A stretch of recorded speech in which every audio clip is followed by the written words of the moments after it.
magaalada Toronto ee dalka Canada ayaa lagu soo gabagabeeyay ciyaaraha Somali Week ama toddobaadka Soomaalida. Ciyaartan ayaa sanadkiiba mar lagu qabtaa magaalada Toronto ee dalka Canada. Sanadkan ciyaaraha Soomaalida waxa uu buuxsamay 25 sanadood oo ay soo jirtay ciyaarta Somali Week. sanadkan ayaa lagu tilmaamaa kii ugu dadka badnaa iyadoo lagu qiyaasay dadka ka soo qayb galay in ku dhow 10,000 oo ruux sida ay TV-ga Universal u xaqiijiyeen. ururka Today oo alaaba soo qaban qaabaya ciyaaraha Somali Week. haddaba maanta ayaa ahayd gabagabadii Somali Week waxaa ka soo qayb galay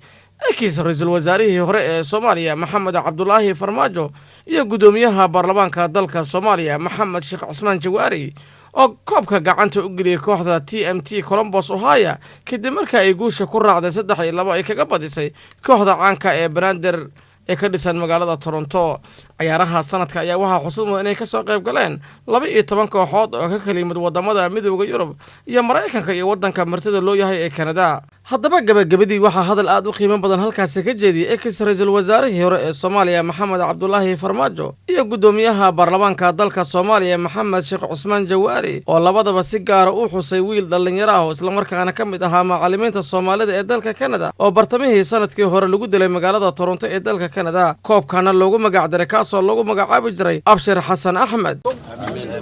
koobkan waxaa bixin doona gudoomiyaheena ee baarlamaanka mudane Jawaari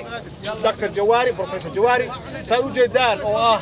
gudoomiye shacab inkastoo yahay gudoomiyihii golaha shacabka haddana waxaa muuqata isagoo dhex taagan roobka inuu yahay gudoomiye Soomaaliya gudoomiye mudane gudoomiye iga gudoon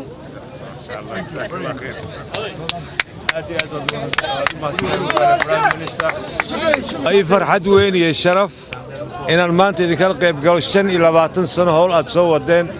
عدك يوحنا روا إن كبيري عدك الشعب كبر دمان أنت كشقيسي أنت تاكليسي أنت أباب الشيء أنت الشني سما شيء لو أتكلم سنة صوّدي مدنان يقدرين قارا بيليهن آد بيادي وماتسين. arrinta aan rabo inaan si gaar ah u xuso oo aan rabo dhalinyarada inay si fiican u xusuusnaadaan inankan marxuumka Allah yarxamu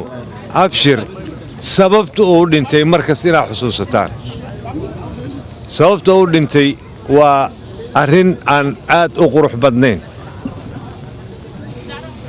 unug la dhalay korintiisa soo barbaarintiisa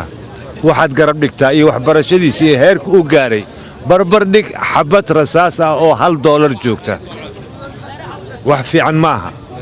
dhalinyarada Soomaaliyeed ee meesha joogta waxaa idinka codsanayaa dhammaan kuwa Yurub jooga ka yimid aad baad u mahadsantiin waxaa idinka codsanayaa hawshan aad bilowdeen sii wada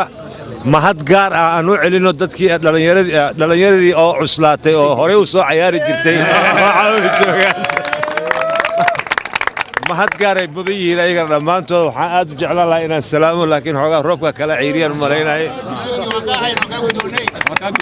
waxaan aad iyo aad idinku mahadinayaa aad baa laydinla socdaa sidaan ku socda qabiil iska daaya qaran dhista